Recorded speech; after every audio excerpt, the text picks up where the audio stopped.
BC వర్గాలు జగన్మోహన్ రెడ్డి గారు నిర్ణయించినటువంటి అభ్యర్థిత్వాన్ని కలిసికట్టుగా గెలిపించుకొని ఇక్కడ బీసీ అయితేనే కరెక్టు, బీసీ అయితేనే ఇంత మెజారిటీ వస్తుంది అనేటువంటి మాట ప్రపంచానికి తెలియపరచవలసినటువంటి అవసరం ఉన్నదని మనం చూస్తున్నాం.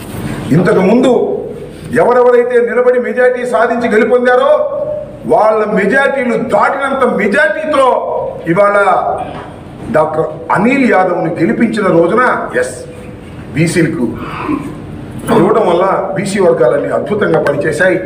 ఇంతకుముందు నాయకుల కన్నా కూడా ఇక్కడ మెజారిటీ ఎక్కువ వచ్చింది.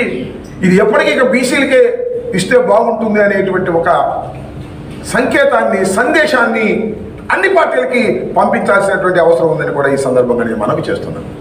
ఆయన రావడం మన ప్రాంతానికి చాలా శుభసూచకమని, 7 నియోజకవర్గాలు గెలుపొందటమే కాదు, పార్లమెంటు కూడా అత్యద్భుతమైనటువంటి మెజారిటీతో గెలిపించే విధంగా మన ప్రజానీకం, ముఖ్యంగా పల్నాడులో ఉన్నటువంటి ప్రజానీకం, నర్సరావుపేట నియోజకవర్గంలో ఉన్న ప్రజానీకం ఆనందంగా ఓట్లు వేసి జగన్మోహన్ రెడ్డి గారి నిర్ణయాన్ని బలపరిచి దేశానికి ఒక మంచి సందేశాన్ని ఇవ్వవలసిందిగా ఈ సందర్భంగా నేను మీ ద్వారా మన నియోజకవర్గ ప్రజానీకానికి, బీసీ వర్గాలకి కూడా సవినయంగా మనవి చేసుకుంటున్నానని మనవి చేస్తున్నాను.